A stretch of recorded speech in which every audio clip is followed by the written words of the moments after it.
It's hard for me to imagine because I have grown up with the enemy, and so have you. You understand the Word completely because it has surrounded you from the time that you were old enough to understand anything. But it hadn't surrounded her. You see, the concept hadn't really sunk in. I can only imagine it's a word like pain, a word like sorrow, a word like hurt, something that it wouldn't matter how much somebody explained it to you, you wouldn't really understand it until you felt it. You see, that's how I imagine Eve coming to the realization, coming to the horror, the terror of what death really meant. You see, God had promised her, hey, if you eat of the tree of the fruit of the knowledge of good and evil, in the day that you eat of it, you shall surely die. She understood that. She had felt the soul-wrenching separation between her and Adam and God, that intimate relationship being torn apart. But I don't believe she fully understood the concept of death until the day that she realized that Abel was never coming back. Until the day that she realized she would never look into Abel's eyes again, never hug the living body of her son, never on this earth again see her own flesh and blood alive. You see, it doesn't matter how much someone tries to prepare you for that concept. It doesn't matter how much someone says, this is going to hurt, this is going to be painful, this is going to be sorrowful. You can use words like that all day long, but until you have experienced it, you don't understand it. Like the word hot. I have a little 20-month-old. We told him some macaroni was hot. He didn't understand the concept. He put it in his mouth. He spit it out and said, He understood it after that. Now anytime we tell him something's hot, before he touches it, he says,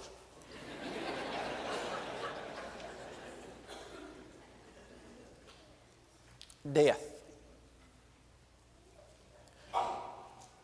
The Bible says in Hebrews chapter 2, verse 15, that before Christ's entrance into the world, every person, the Bible says, all their lives were subject to bondage because of their fear of death. The enemy. You see, it's the one thing you can't defeat. You can't beat it.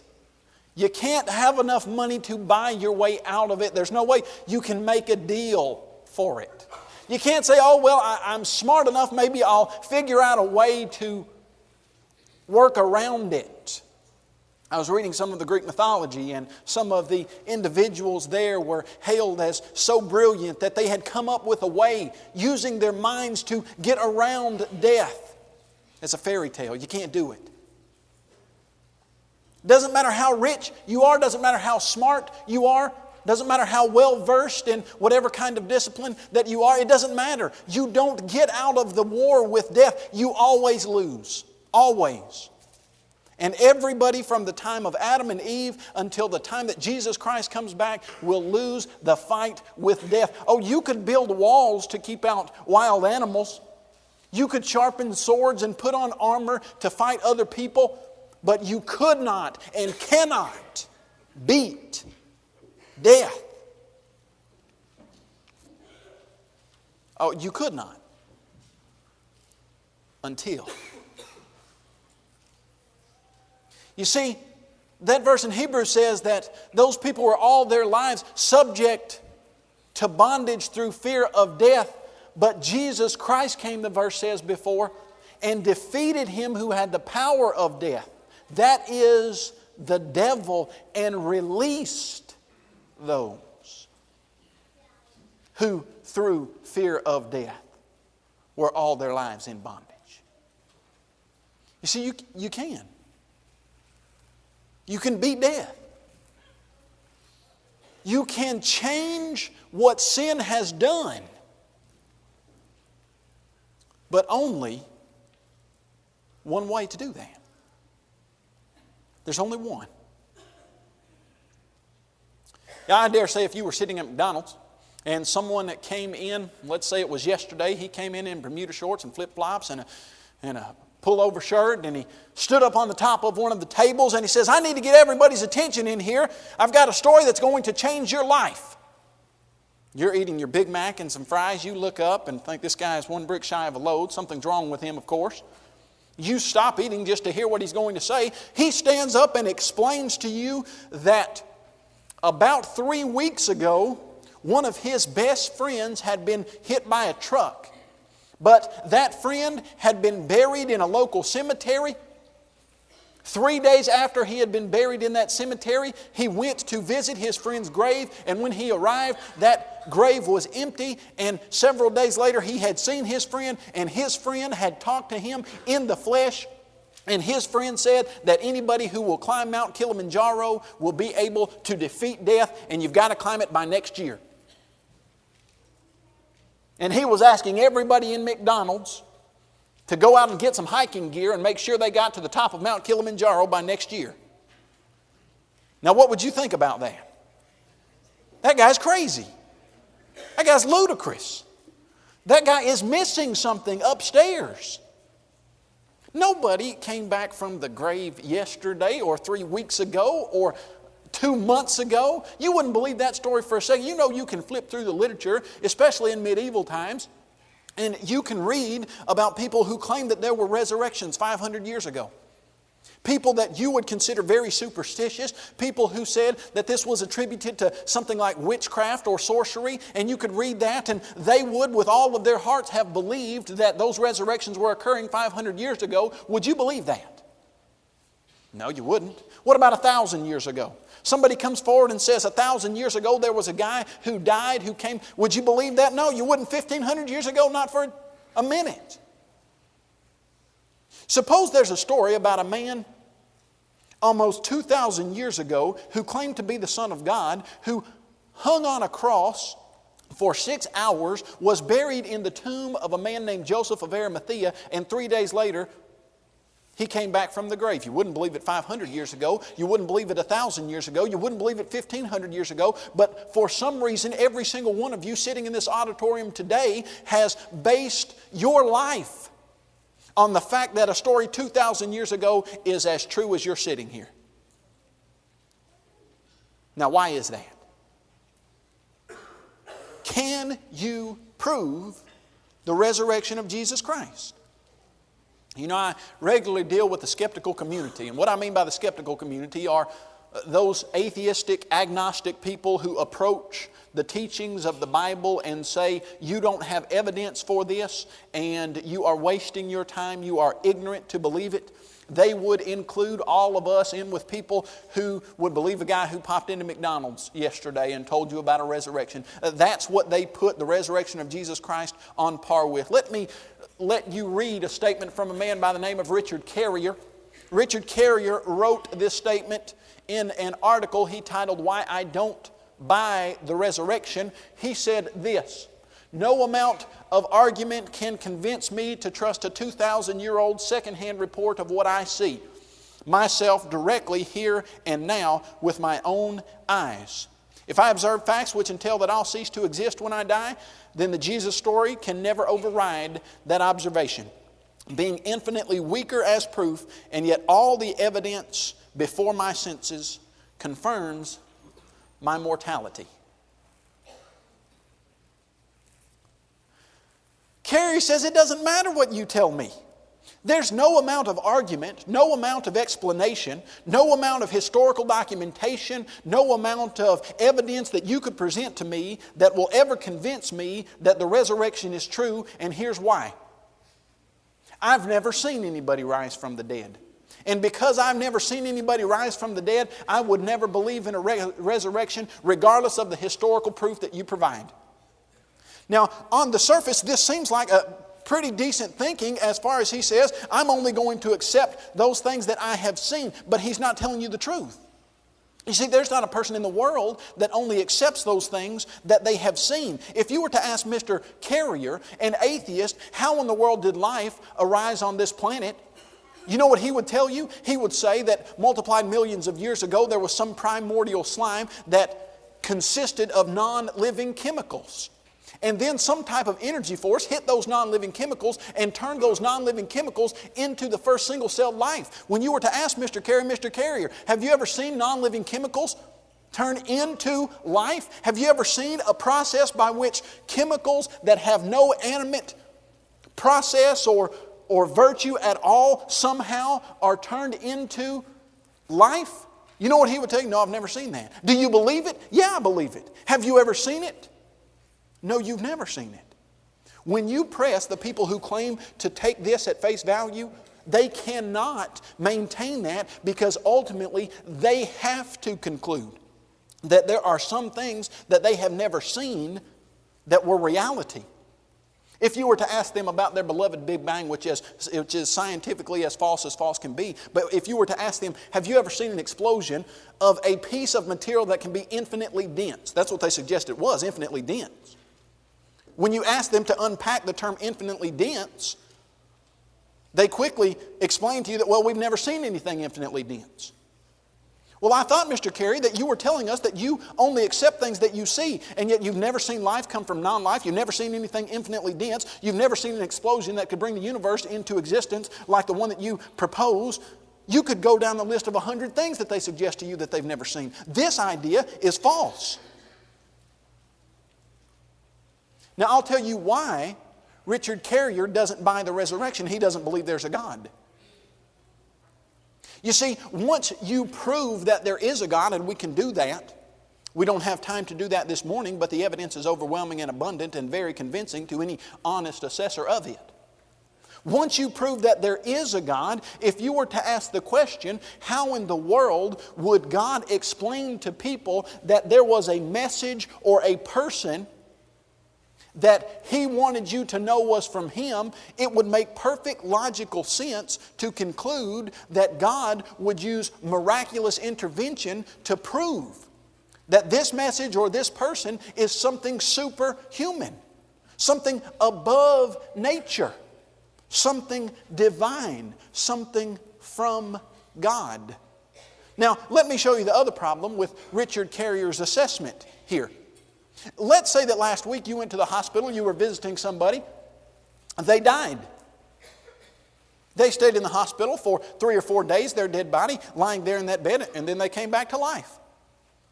Let's say 2 weeks or 3 weeks before that, the same thing occurred. 2 weeks or 3 weeks before that, the same thing occurred.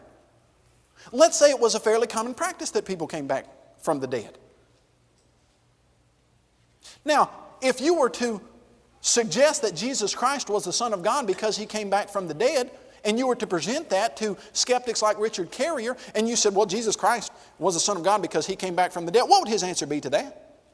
Oh, people come back from the dead all the time. That's no proof of anything. Do you see what he has done as a skeptic here? He has said, there's no way you can prove it to me because, number one, if it happens all the time, then it's not important if Jesus did it. But number two, I'm not going to accept it unless I see it. So if you see it, it's not going to be proof because people do it all the time. But if you don't see it, it's not going to be proof because, well, He's just given Himself any way out so that there's no possible way that you can prove this to Him because He's already decided He's not going to believe it regardless of the evidence. Now, as we work through this idea of the resurrection, he says a 2,000-year-old second-hand tale from the backwaters of an illiterate and ignorant land can never overpower these facts. I see no one returning to life after their brain has completely died from the lack of oxygen. I have had no conversations with spirits of the dead. What I see is quite the opposite of everything this tall tale claims. How can it command more respect than my own 2 eyes? It cannot. Well, I'm here to suggest to you this morning that it certainly can and absolutely positively should. And I'm going to show you that it is a fact. Could miracles happen? Absolutely, miracles can happen. If there is a God, then you understand that that is exactly what you would expect that God to do, to communicate to you the message. Now here's your question. How important is the resurrection? I mean, what's it matter? You know, there are lots of people that say the resurrection doesn't matter, really. It doesn't matter if you prove to me that Jesus Christ didn't come back from the grave. It's a moral tale anyway, and all I need to know is the theological importance of if it was a possibility. You know, there are lots of liberal Bible scholars who would suggest to you that they're Christians. They would say, oh yes, I'm a Christian. But when you ask them, what do you mean that you're a Christian? Does that mean you believe that the resurrection actually happened? They would say, no, I don't believe that it actually happened, but I believe the spiritual point of the resurrection is important.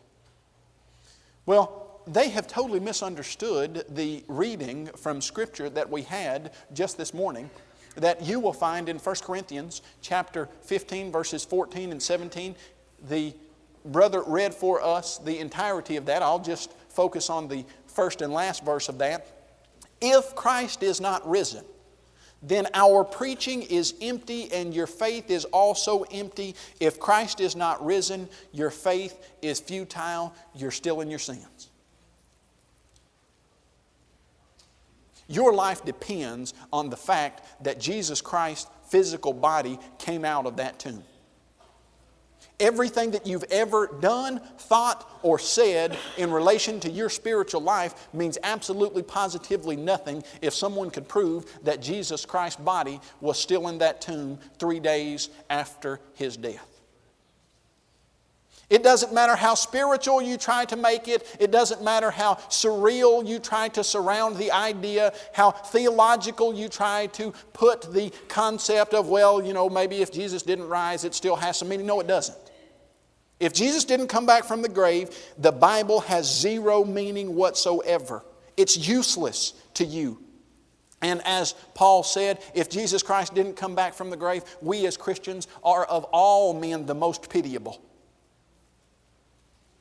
But if He did, you see, if He did, then we have found the only possible way to defeat death. We have it. Can we prove that the resurrection happened? That the resurrection occurred? Oh, sure, absolutely. This is not a subject, and when I say not a subject for debate, what I mean by that is this.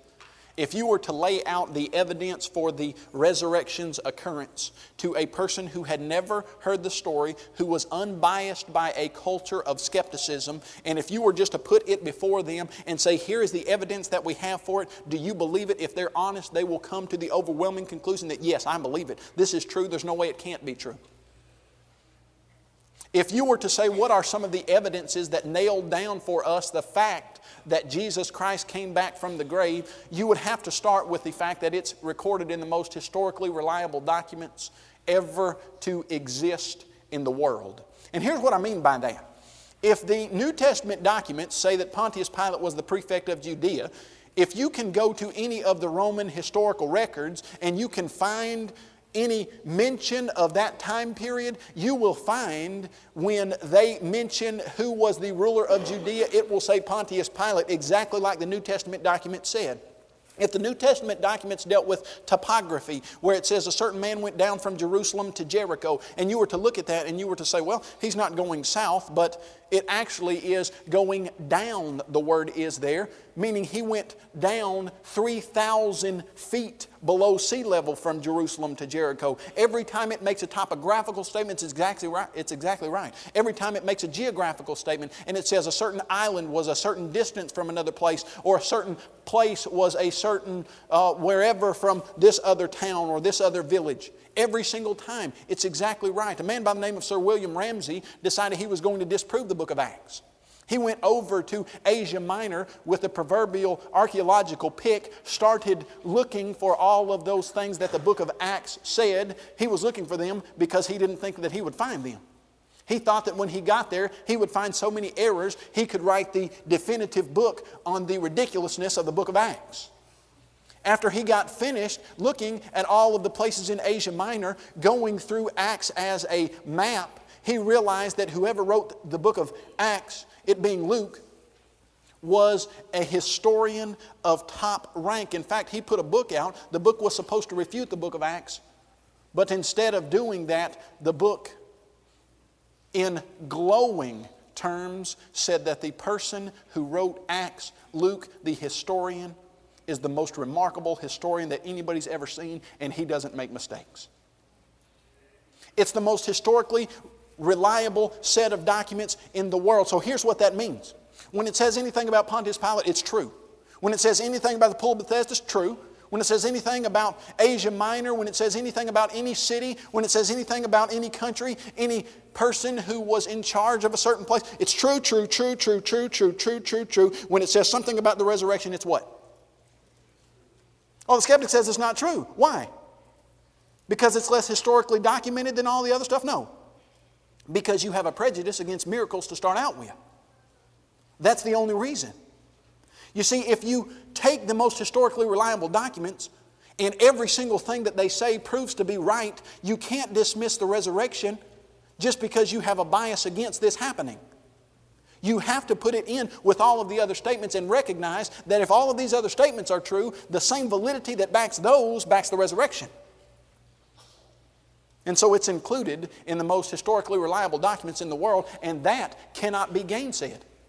That is a fact of scholarship that can be nailed down with no argument. Continue with me.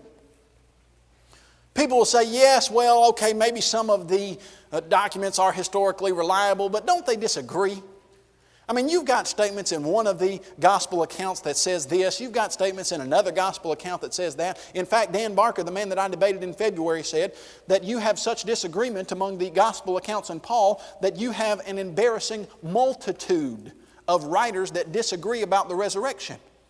I'm going to show you how his statement gets him in trouble, but let me give you an example of what he would call and what the skeptical community would call contradictions. If you were to read Matthew chapter 28 verse 1, you would read the following. Now after the Sabbath, as the first day of the week began to dawn, Mary Magdalene and the other Mary came to the tomb. Now let me ask you a very simple question. According to this verse, who came to the tomb? Mary Magdalene and the other Mary. If we were taking a test where we were to write in, according to Matthew 28:1, who came to the tomb? Mary Magdalene, the other Mary. Now let's go for this verse. Mark chapter 16, verse 1, now when the Sabbath was past, Mary Magdalene, Mary the mother of James, and Salome. Are those two statements different? Yeah, sure, they're very different. In fact, one of them says Salome, one of them doesn't say anything about Salome. Look at John chapter 20, verse 1. On the first day of the week, Mary Magdalene came to the tomb. The skeptic looks at this and says, look, you can't say that the resurrection is recorded in the most historically reliable documents because, yeah, it might be right about all those islands and all that stuff, but when you put them together, they don't say the same thing. You can't reconcile these. They're contradictory. In fact, this is often used as one of the most powerful proofs against the validity of the resurrection. It's ridiculous. I'm going to show you how ridiculous. Suppose that you go to the mall. Suppose it's a man going with his wife. One of his buddies calls him after that and says, hey, what'd you do today? He says, oh, I went to the mall. I went to one of the hunting stores there in the mall and got a new deer grunt call, and I got a new camouflage hat, and then we stopped at Cinnabon and had one of those big cinnamon rolls. It was a great day. Now, let's say one of the wife's friends calls her and says, what'd you do today? She says, oh, I went to the mall with my husband. Now, the husband didn't mention that he went with his wife. Does that mean he was lying? Does that mean he was wrong? Does that mean that their statements are contradictory just because he didn't mention that he went with his wife? Now suppose that the wife's friend continues to ask her what happened, and she says, oh, I stopped at Gap and I got the grandkids some $3.99 pajamas, and then my husband and he took me into Dillard's and we got some new perfume, and it was a great day. Now she mentioned Dillard's, Gap, and new perfume and going with her husband. And that's what a girl would think about from what I know about girls. Not a whole lot, but I have been married 10 years. Almost 10, November 11th. December the 11th. See, put that on record, December 11th. 10 years. Make sure I don't get that, see if my wife's listening to that.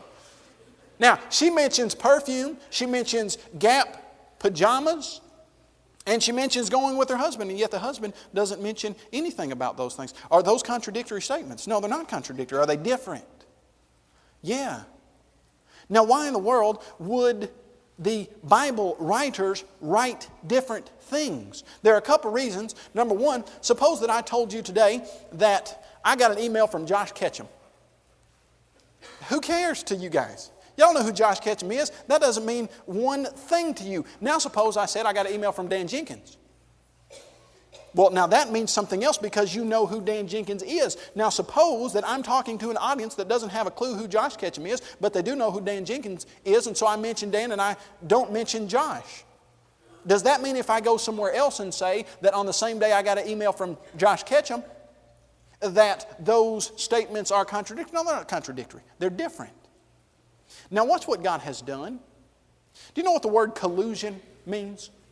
Collusion means a secret agreement between two or more parties for a fraudulent, illegal, or deceitful purpose.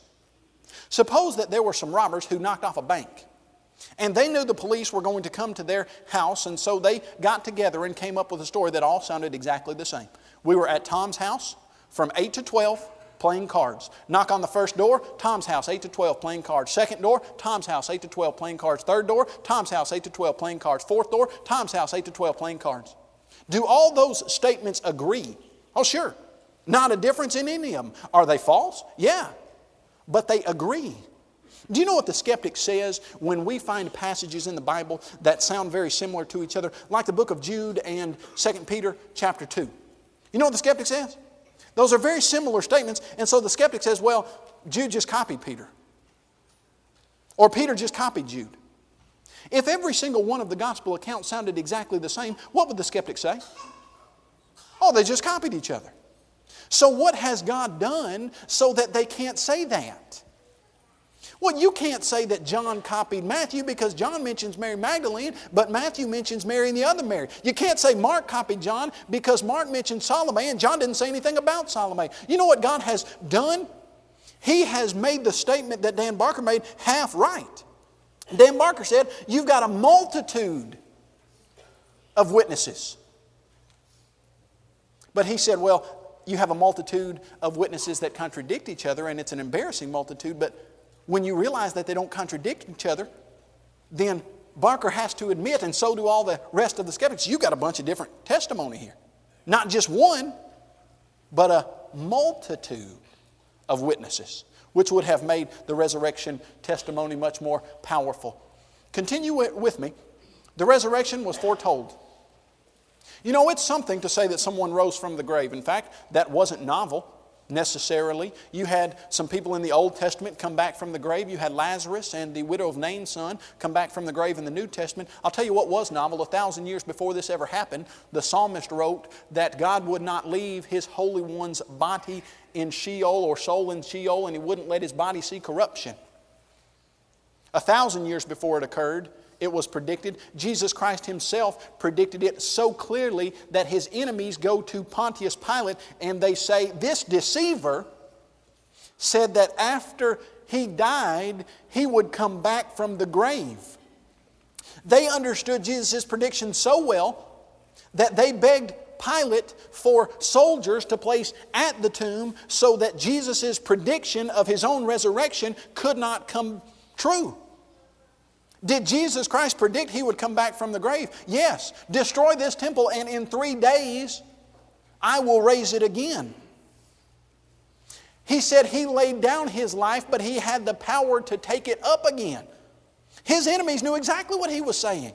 It was so clear to them that they tried to stop it. Just as an aside, you don't stop the plans of God. Though the nations rage and plot together vain things, they don't alter God's plans. You see, it was predicted. You see that the tomb was empty.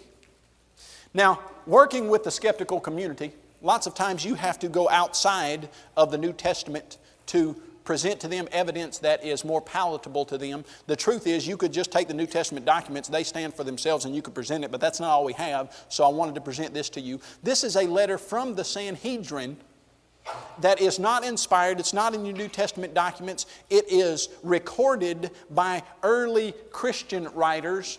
And here's what the Sanhedrin wrote. A godless and lawless heresy had sprung up from one Jesus, a Galilean deceiver, whom we crucified, but his disciples stole him by night from the tomb where he was laid when unfastened from the cross, and now deceive men by asserting that he's risen from the dead and ascended to heaven. A couple things about this. What does it admit? Well, there's no body in the tomb. His body's gone. Now, let's look at the answer they gave for why there's no body in the tomb. You know all they would have had to have done to stop Christianity in its tracks? To have halted it immediately without any further problems to the Jewish religion? All they would have had to have done is go down to the tomb of Jesus and say, here's his body, be quiet. And that would have worked. But they couldn't. And so they concocted this story, and here's what they said. Well, number one, his disciples stole him while the soldiers were sleeping. What happens when you're asleep? I mean, how much do you know about what happens when you're asleep? Unfortunately, I slept through a lot of classes at Freed-Hardeman. And didn't do me one lick of good knowing what was going on while I was sleeping during those classes. I've come to see the error of my ways, and I have stayed awake for almost every single one of these lectures now. I wish all of you could say the same thing, but unfortunately, when I see you, no, I'm just kidding. You know what happens when you fall asleep? If the soldiers that were guarding the tomb had fallen asleep, they wouldn't have known if the body sprouted wings and flew out, or if his disciples stole him, or why in the world would they suggest that his disciples stole him? How would they have known it was his disciples? They were asleep. And now something just a little bit more realistic here. The women were coming to the tomb wondering how they were going to move a several 100-pound stone. You mean to tell me that those soldiers slept while his disciples moved a several 100-pound stone and they didn't even budge? That's ridiculous. And also, you know what happened to soldiers if they fell asleep on their watch? From what I understand about the Romans, you were supposed to, if you were their fellow soldier, set them on fire. If you walked by one of your fellow Roman soldiers and you saw that he was sleeping, you were supposed to set him on fire and hopefully he died. Because if he didn't die, lots of times he was going to be killed by the officials in charge. Maybe you recall when Herod had captured Peter and the angel had gone into the prison. I always think it's a very interesting story that looks like the angel kicks Peter on the side, says, get up. Peter gets up, he goes out of the prison. The next day Herod comes to call for Peter. Peter's not there. He interrogates the guards and then kills them. Maybe you'll recall the Philippian jailer. He goes in after the earthquake. He sees that all the doors are open, sees that the chains are loosed. He pulls out a sword. He's about to kill himself because he might as well do it before the Romans do, because that's what happens to a soldier who loses his charges. And you mean to tell me that there were soldiers at the tomb of Jesus for the express purpose of staying awake so that nobody stole the body, and yet they fell asleep but weren't woken up by somebody moving a 300-pound rock, and then nothing happened to them when they were investigated for their lapse of soldierly judgment? You know why this didn't stop people from becoming Christians on the day of Pentecost? It's ridiculous. It's ludicrous. Anybody who had been around at the time of this would have seen right through the absurdity of this suggestion. But the tomb was empty, so you had to come up with something. Do you know why Peter stood in Jerusalem on the day of Pentecost? He pointed his finger at all of those people and said, you killed Jesus. And God rose him from the grave. And I'm right here in the middle of Jerusalem. The tomb's just a little bit down the way. If you don't believe me, go check. Go see for yourself. See if that tomb is empty. Continue with me. The resurrection is confirmed by eyewitness accounts. And here's what I mean by that. 2 Peter chapter 1, verse 16. For we did not follow cunningly devised fables, but were eyewitnesses of His majesty. Maybe you'll recall that one of the biggest jobs for an apostle at the very beginning of Acts, when Peter was explaining to the other apostles that they needed to replace Judas, one of the major criteria for becoming an apostle was one who had seen the resurrected Lord and had gone in and out among them from the time of John the Baptizer's baptizing Jesus. What was the purpose of being an apostle? To be a witness to the resurrection of Jesus. Folks, these people were eyewitnesses. In 1 Corinthians chapter 15, Paul says, I delivered to you that which I also received, that Jesus Christ died according to the Scriptures, was buried according to the Scriptures, rose on the third day according to the Scriptures, and He was seen by the 12, and He was seen by James, and He was seen by over 500 brethren, the bulk of which remain until this day. And He was seen also by me as one born out of due time. Paul, do you mean to tell me that you saw Jesus Christ? Yeah, I saw Him. There are 500 brethren who saw Him. Yeah, you can go ask them if you want. You know what else, though, about this eyewitness testimony? It's one thing to testify to a fact. It's another thing entirely for someone to say, if you don't withdraw that fact, I'm going to kill you. You see, not only were the apostles eyewitnesses of the testimony, but when the Roman officials said, we're going to behead you if you don't change, they said, fine, I know that I've seen Jesus. When the Roman officials said, we're going to kill you with a sword if you don't recant your testimony,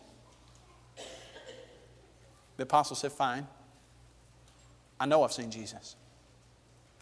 When the Roman officials said, we're going to burn you at the stake if you don't say that you're lying, the apostle said, fine, I know I'm not lying. I've seen Jesus. Not just I've seen Jesus. I saw Him die.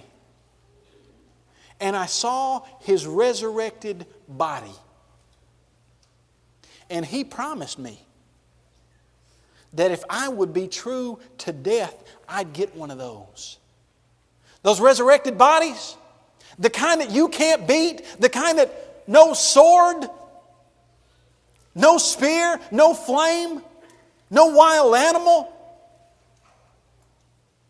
the kind that can't be taken away from me, the kind that demolishes humanity's fear of death. I saw Jesus have one. He beat you. And so can I. Romans chapter 6 says that, don't you know that as many of us as are baptized into Christ are baptized into His death? That just as Jesus Christ was raised from the dead, so we come out of that watery grave of baptism as a resurrected person in the Spirit, with a guarantee of a resurrection in the body. Do you know what the beauty of the resurrection is? The beauty of it. The beauty of it is this. If there were a person that were to storm into this auditorium this morning with an automatic weapon and fire off a bunch of rounds into the ceiling, and were to come up to you personally and stick that cold steel barrel right to your temple and to ask you a simple question: do you believe that Jesus Christ came back from the dead? Folks, your physical life's riding on the question. You know, the only way that you can be confident in a scenario like that is to know for a fact, that Jesus Christ rose from the grave. And wouldn't it be marvelous if every person in this auditorium had the confidence and the assurance for their dying breath to be, I believe that Jesus Christ is the Son of God. And I know He came back from the grave. And so will I. So will I. If you need to respond to the Lord's invitation, this morning, if you need to have a confidence in the face of death that Jesus Christ had and that all of His apostles and disciples and true followers have had from the time that He defeated death, I hope you'll respond to the Lord's invitation this morning as we stand and